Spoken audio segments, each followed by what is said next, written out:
যোগ দিয়েছিলাম। এখানে আলোচনা হয়েছে আমাদের যে প্রবাসী বাংলাদেশি ভাই বোনেরা আছেন তারা কিভাবে বাংলাদেশে তাদের ভোটাধিকার প্রয়োগ করতে পারেন আগামী নির্বাচনে, কোন প্রক্রিয়ার মাধ্যমে হতে পারে সেটা নিয়ে আলোচনা হয়েছে। ব্রডলি এখানে তিনটা প্রক্রিয়া ওনারা প্রেজেন্ট করেছেন। একটা হচ্ছে প্রক্সি ভোটিং, অর্থাৎ একজনের ভোট আরেকজনের মাধ্যমে ডেলিগেট করার মাধ্যমে দেয়া। আর একটা আলোচনা এসেছে অনলাইন ভোটিং, আর আলোচনা এসেছে আরেকটা, সেটা হচ্ছে পোস্টাল ব্যালটের মাধ্যমে ভোট দেওয়ার ব্যাপারে। আমরা ওনারা এগুলো প্রেজেন্ট করার পরে সবগুলারই কিছু অ্যাডভান্টেজ ডিসঅ্যাডভান্টেজ দুটোই আমাদেরকে জানিয়েছেন।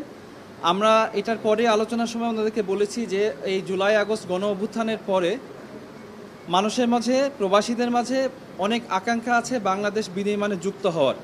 তারা চান তাদের ভোটাধিকারটা প্রয়োগ করতে, এবং সেক্ষেত্রে আমরা নির্বাচন কমিশনকে অনুরোধ করেছি তাদের সর্বোচ্চ চেষ্টা করার জন্য, যাতে বাংলাদেশিরা যারা প্রবাসীরা আছেন তারা সবাই তাদের ভোটাধিকার প্রয়োগ করতে পারেন। এক্ষেত্রে জন্য পাইলট করে অল্প কিছু মানুষের ক্ষেত্রে ভোটাধিকারের সুযোগ দেয়া, অন্য মানুষকে ভোটাধিকার প্রয়োগ করার ওই সুবিধার থেকে বাইরে রাখা, এটা যেন না হয়।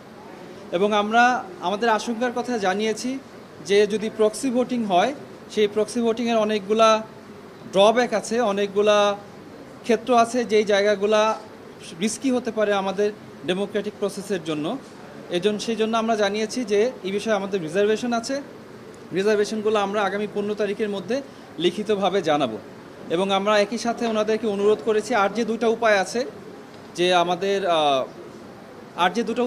তার মধ্যে একটা উপায় হচ্ছে পোস্টাল ব্যালটের মাধ্যমে হচ্ছে ভোটিংয়ের ব্যবস্থা করা, আর অনলাইন ভোটিংয়ের মধ্যে ব্যবস্থা করা। এই দুইটার কীভাবে একটা রোবাস্ট একটা মেকানিজম তৈরি করা যায় সে বিষয়ে যেন ওরা মনোযোগ দেন, এবং এটা কাজ করার জন্য ওনারা বিভিন্ন এক্সপার্টদের সাথে এনগেজ করেছেন, সেটাকে আমরা সাধুবাদ জানিয়েছি।